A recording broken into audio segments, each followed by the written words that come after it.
Writing a memoir can be very revealing and challenging. How was it for you?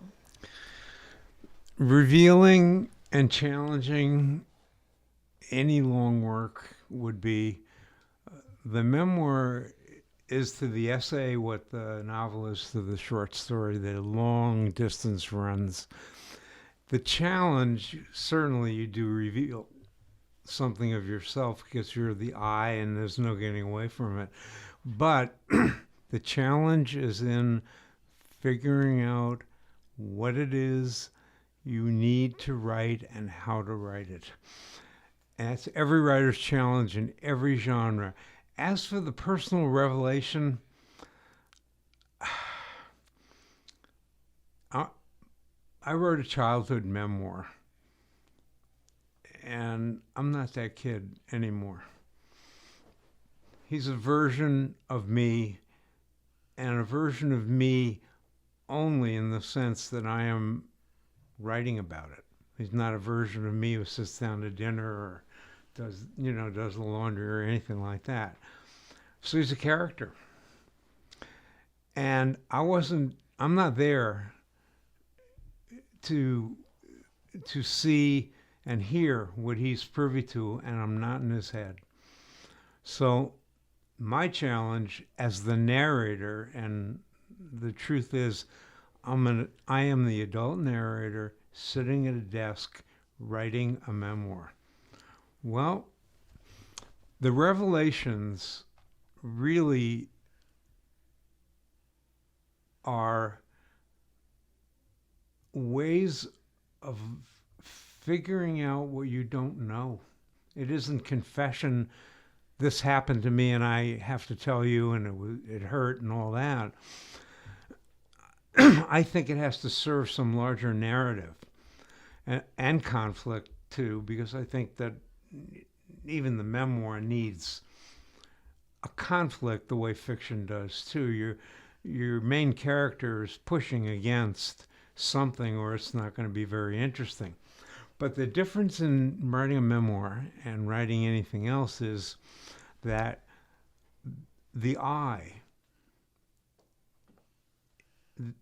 the I who's writing it is not the I who's sitting here at this microphone. The purpose is to write a book. And for that reason, the problems that I would encounter in writing a memoir are not personal. They're problems of having to craft a work, make something that is called a memoir, but it's mine, and I have to make something of the material that I have. My material is my life, but it's only one piece of my life, and I'm going to talk about this a little in the when I do the talk and the reading. I'm two narrators. I'm the adult looking back on the kid, but it's the kid's story. He's the one saying, "This is what happened to me, and this is how it feels," and you know, this is what I'm going through. And the kid is the one who moves through the narrative. The writer, the I, has to be the I who can write this particular memoir. So if I write another memoir, and I do, and I will, I'm a different I. I'm not the same, because really the narrator is creating the kid, not inventing him, not making him up. I was that kid. But if I can't fully imagine that kid as a character in my memoir, then it's going to flatten out. It's going to sound like I'm what's the word? Contriving it. And in any good piece of writing, literary writing, you want to be able to enter the world of the narrator. You have to know what that adult I is thinking. in order to understand what's going on with that kid. And that adult narrator is in charge. That is the hard part. That's what takes people years to write, not this happened and that happened. That's raw material, and that's the hardest thing to tell a writer is your life is raw material for your art. What do you need to use and how?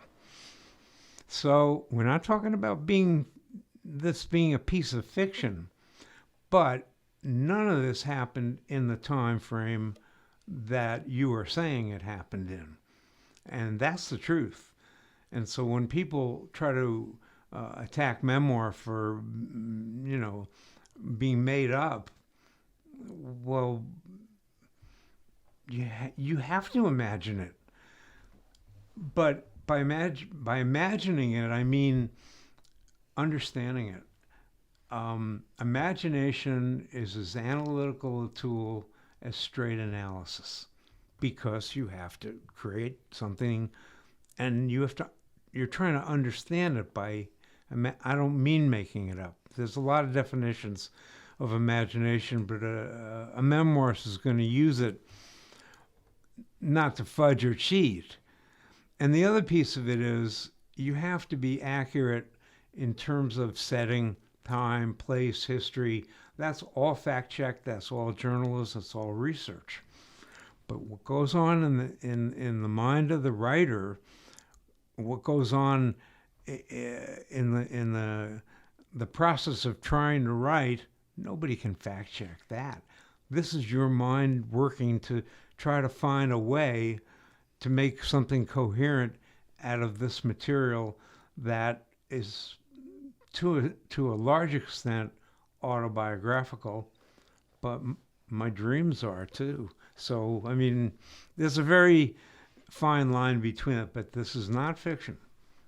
In fiction, the character can come from anywhere, the incidents can come from anywhere. I can't cheat on that, and I shouldn't.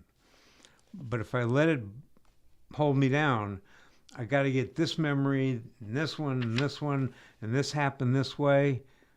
That book is going to read like it's been forced. So we're going to move on to the next question, which is being the founding editor of the fourth genre, what are some of the uphill battles, things that you have to deal with every day? Raising money. No, this is like anything else. Usually someone who founds a literary journal, the journal becomes a platform for that particular editor. And I get to say and choose the kind of creative nonfiction that I think is good, or that I think other people, can benefit by. But in order to get that to happen, you need a business sense. I'm telling you the truth. Starting a literary journal, you have to have the money, you have to have support, you have to have a publisher, somebody who's going to do the production work. Can't be me. I'm not going to the copy machine every time I want to turn out an issue. Well, in my case, the Michigan State University Press, they did all the production. But I had to get the money from so many different sources inside the university. Well, okay, I got it through a university, but it's no different than someone having to go and get private money, which is what I think almost anything in the arts, everything in the arts is going to go in that direction. Donation and private foundations, and that's hard to get. So Cypress, yeah, that's a university publication. Even if you have a hand in publication, they're funding that. So they know, well, it's an educational tool, and it's necessary for a good MF or a good creative writing program. But to them, it's a business venture in an odd way. They have to write that off on the books as a loss. Now, to us, we don't think that way. It's a passion to the people who do it, and it's a learning curve. And just as I said in the roundtable, you don't just start one, and you need a staff. And fortunately, inside of a program like this, those things are all there. Volunteers, people who want to be part of it. Yeah. And it's the way anything, it's the way you learn anything. You'll learn by doing this. Is this something you want to do more of later? Or how is this going to affect your writing? It'll help you make decisions. You'll be a lot more informed about what goes on when you send your own work out, because you'll be privy to every step of the process. And in that way, good. But you do have a donor. And when you ask, how do you do it? You need that support. Or, and this is a big or, you can do it online and do it really well. And you need the help. You do need some money, but not the production costs of a print journal. So, and that's where it's going, I think, in the next 10, 15, 20 years. I think the best print journals now also are beginning to have online editions. So people who want to buy the print journal just like a book and don't want to read it on a Kindle will buy the book. We'll still do that. But other people who are much more comfortable with electronic reading electronically, they'll do it that way. It'll increase readership quite a bit. It won't be a bad thing. It'll be a bad thing for the people who want to hold the book in their hands. I'm one of them, but I don't feel this is something that isn't good for us. It's good for what we do, and it broadens our audience in a way that I think is very good, very important. But if I had my druthers, I'd start the print journal. But if I were editing it today, we'd have an online edition as well. So. Okay. Jamie, how much time do we have? We could take STOs. Okay. In your memoir, you mentioned the notebooks you kept in your pocket. How many do you think you had in the end, and do you still have them? No, I don't still have them. I think a writer is always making notes, written notes, but also notes in the subconscious. So when I got older and more experienced, I didn't make as many notes in notebooks, but I just let them sit there. And really, you don't want too much material or it'll confuse you. You say, I got to get that and I got to get that in. As you get more experience as a writer, you learn to trust the writing. And where the writing is leading you, and it may not be anything like what you started with, but you got to follow it, and you got to make a mess. You got to be able to write badly and understand how that bad writing might produce something that becomes good. It might be a sentence. It might be a paragraph. It might be a word. It might be an idea in your head. But as you're doing the writing badly, because you're not doing anything to, shape it, you don't know what it is yet, you learn to trust the writing. It's very hard. We're not taught that way. We're not made that way. But as human beings, that's what we do. We follow our impulses.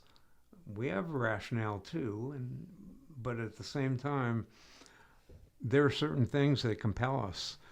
Well, I believe that if I show up at the desk to write often, for me every day, my subconscious is going to chew on this.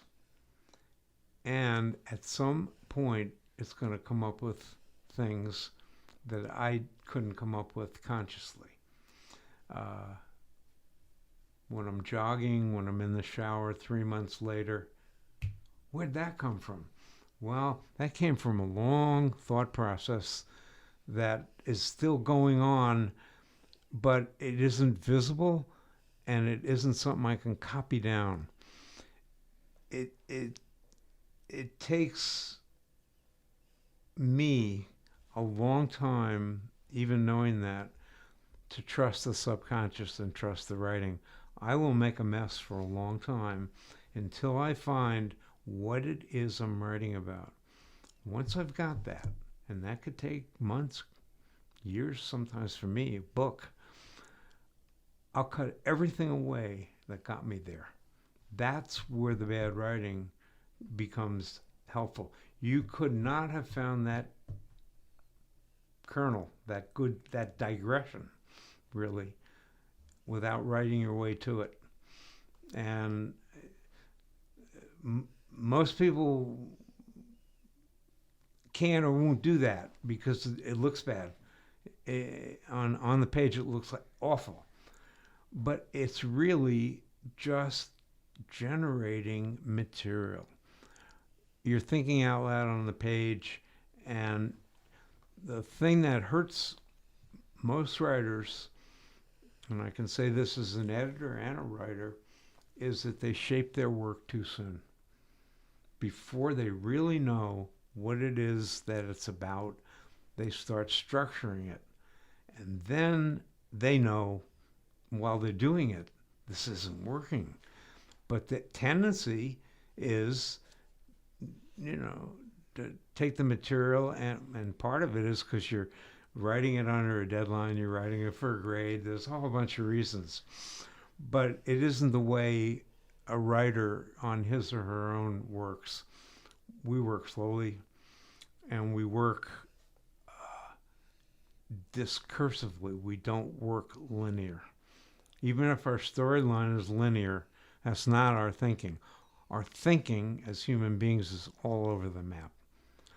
It's here, it's here, it's here. It happens in pieces and segments. The mind and the imagination of the writer pieces that together. But we piece together those segments too soon sometimes, and we don't have anything. We got this happened to me. That's it. And I've done it 100 times. I've written more bad things, more bad drafts than good ones. But when you write the good one, you know the difference. But you don't know ahead of time. You just can't. To me, that's the frustration of it, but it's also the challenge of it. Making something, in my case, that memoir, well, I made that. That's mine. I didn't write that. I made that. I put something in the world that is different than what the material is about. In other words, it becomes transformed in the process. And that's what you want. You want to find out what you don't know you know. What you know, to write what you know, that would bore me to tears. I know it. What do I want to write it again for? But it's the way we're taught. Tests, papers,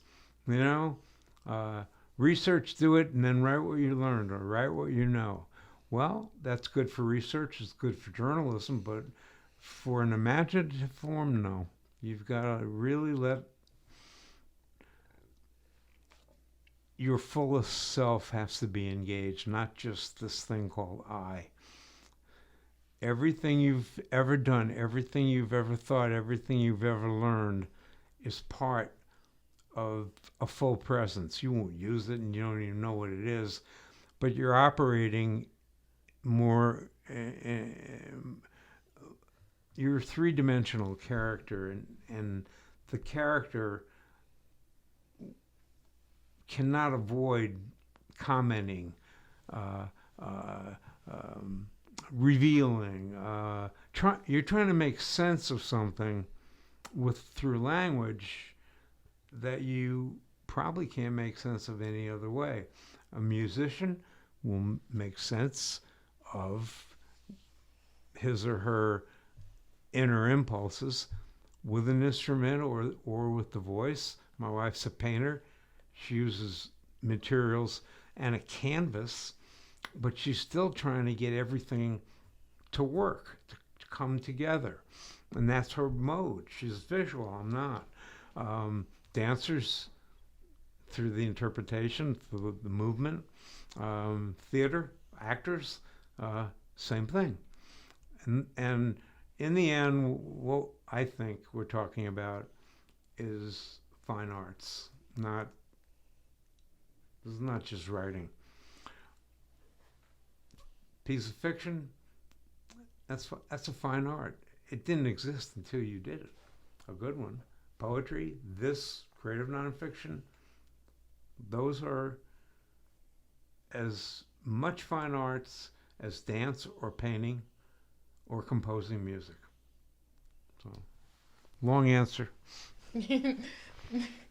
Okay, and the last question is there any advice you want to give to creative nonfiction writers? Yeah. Let the life go. Use it when you need it. The creative part, well, the nonfiction part is what you know. The things that have happened, the people you know, the incidents. That is known. The creative part is, how do I write this? That's made up, I'm sorry. Nobody else can structure your work but you in the way that it has to come out. I'll give you this short, specific example. My memoir is a childhood memoir about a kid who loves baseball. Well, a lot of people think, oh, another book about baseball. Well, baseball is not what this is about. Baseball is the lens that this kid looks through to understand the world because he knows it. It's the known. I don't have to think about the game or how I played it or what I did. It's there. I can access it anytime I want to. I did it and I know it and I understand it. What I don't know is how to write it and what it means. That's the task of the writer. We happen to be using our lives. But to me, it's raw material. I'm not making it up, but I'm using my life to make a memoir. A memoir is not my life. It's a book. It's printed on a page. So it's a different object that you're creating, and too often we stick to the story. The things we have to be truthful on are the things that can be fact-checked, and those have to be right. And that's time, place, historical figures, that's research, and that's reportage. Those two together should function in tandem and not separately. And my advice is don't stick too closely to the way something happened, or that's the way you're going to tell it, and it never ends. Well, this happened, oh, and then this happened, and then this happened. Start that way. Write 100 pages like that. Look for what's coming out as you're saying, this happened, what repeats itself? Something comes up 4 or 5 times in that plot summary, go there. See why is that coming back 4 times? You didn't put it there. You're doing a plot summary. Who's there? Why are they there? In my case, when I wrote this memoir, my coach was on every 4th page. I hadn't thought about him in 30 years. So I went right there, cut right to him. And mainly the memoir has something to do with the relationship between myself and him. My family isn't in it. They don't belong in this memoir. Not a lot about school. That's a different memoir. This is focused on that. Well, you pray to find that little kernel, but it's not going to be something you pluck out of the air. You're going to have to write everything and then learn to read what's the hot button in there, and then throw it away and go there. Then you'd be surprised at how much more interesting and fluid the writing is once you found what you're writing about. But it takes a long time to find it. I hope you find it faster than I do.